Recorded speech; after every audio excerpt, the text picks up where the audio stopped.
Hello everyone. Today I am joined by my friend Portia at the roller rink and we are talking about plow stops. There are a couple of different ways you can do them, and in this video I am going to break down some drills and exercises that you can do in order to improve your plow stops. If you are a beginner to intermediate level roller skater, then you will definitely want to be subscribed to this channel. Go ahead and hit the subscribe button. It's directly below this video, and I post tutorials every Monday, Wednesday, and Friday.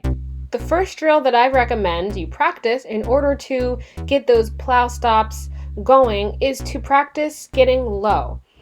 Practice bending your knees, but don't lean forward.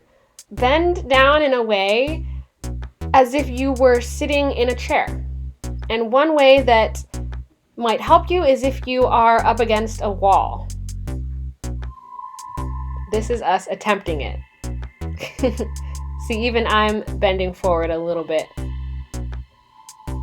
which I think is okay to bend forward a little bit, but the goal here is to make sure that you're not bending forward too much. Now, in order to do a plow stop, your feet have to be in a pigeon toe position. So that means your toes are pointed inward towards each other. So one thing that will help you is to practice just standing, maybe on the carpet, with or without your skates, but practice pointing those toes in and bending your knees in that position.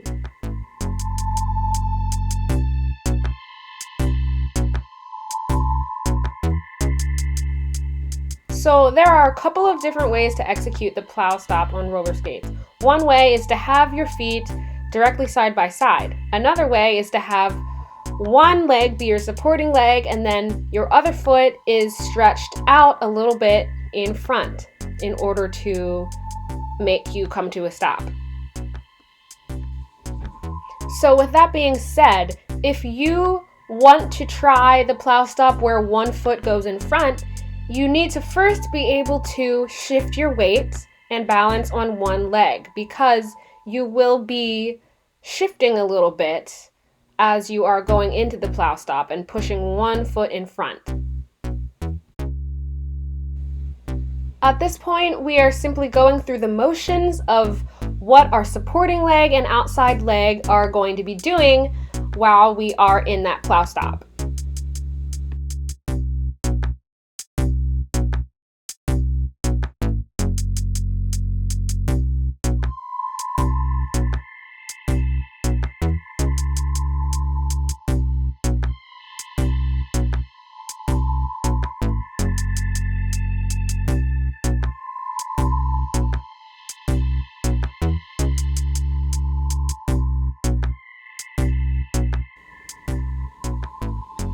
The supporting leg stays solid and the outside leg makes a half circle, or some people in derby, I've heard them call it a half heart shape.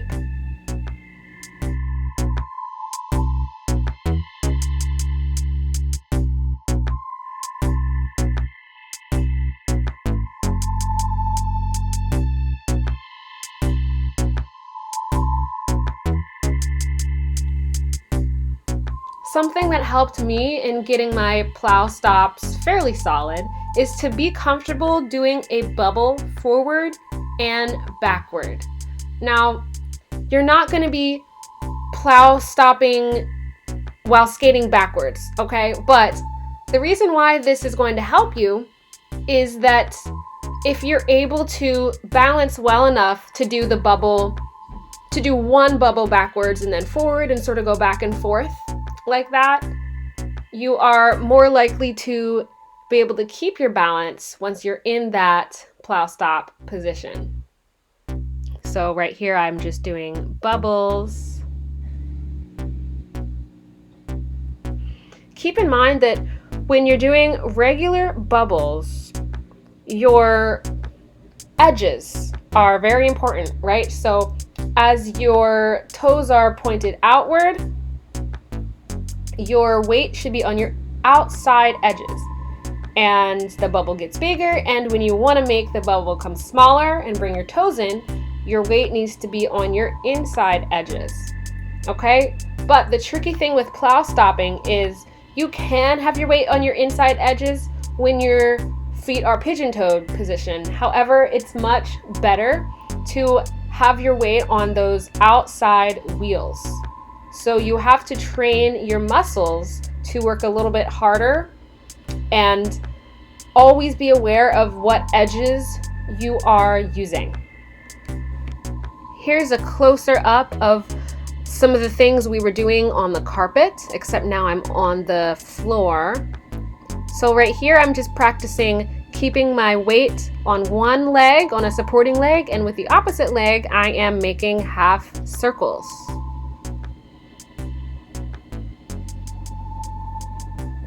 Now I'm gonna do the bubble forward and a bubble backward.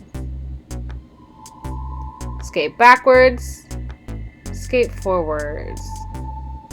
There's no need to be super dramatic with this, right? Keep it small. Focus on your edges. When I am doing this one bubble forward and one bubble back, my edges are constantly on the inside.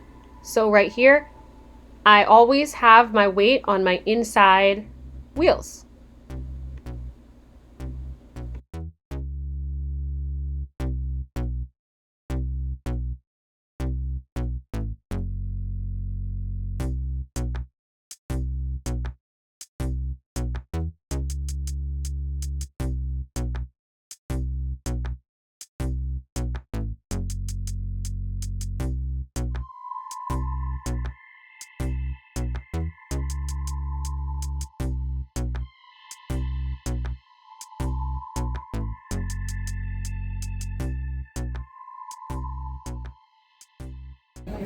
Hello.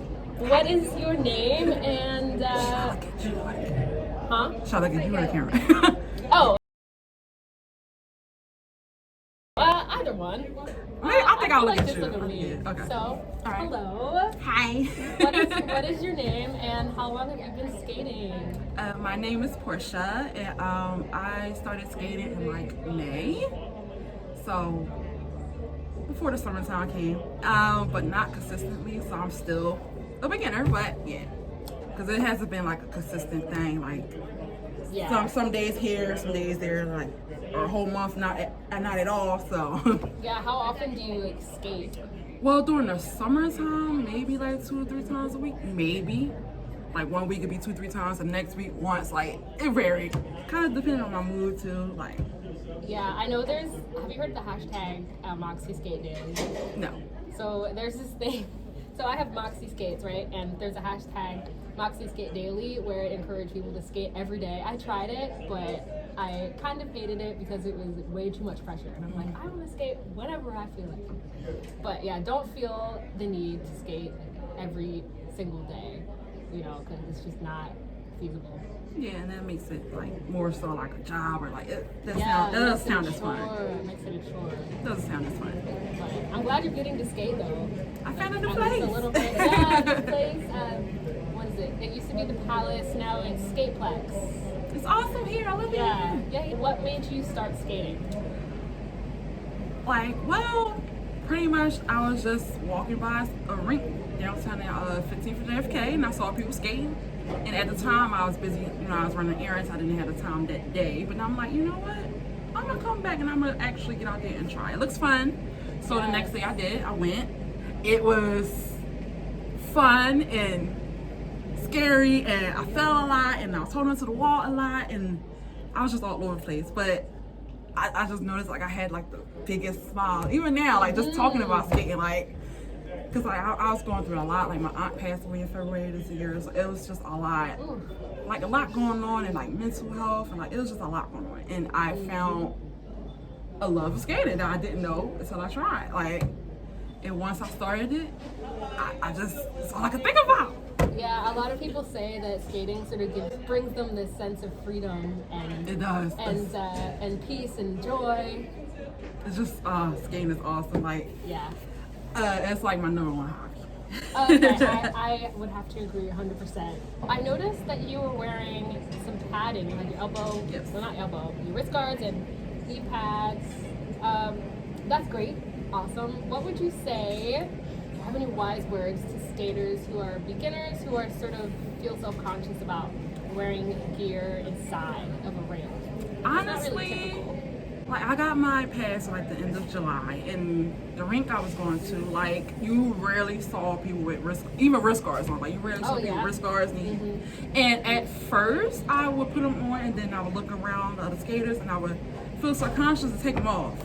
But then I fell. Yeah. And then I'm like, you know what? If I look like a dork, that's okay. I don't care. I'd rather fall and have my pads on and not get hurt instead of not having them. And you know, I've gotten, before I got my pads, I had hurt my elbow, I hurt my knee, I had a cut on my hand. Like I was all banged up. Yeah. So like I say now, like don't worry about if anybody else looking at you weird because you got pads on. Where it's your body, you do what you need to do, protect your body.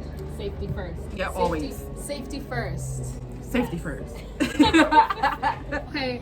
All right, Portia, thank you for joining me today to help me film this video. I just want to ask you if there's anything else you want to say before we close out of here. We are at Wawa, by the way, getting some drinks. I'm happy I came. I'm happy I got to meet a new skater friend. And I learned some new stuff today, so yay! Yay! All right, see you soon. Bye.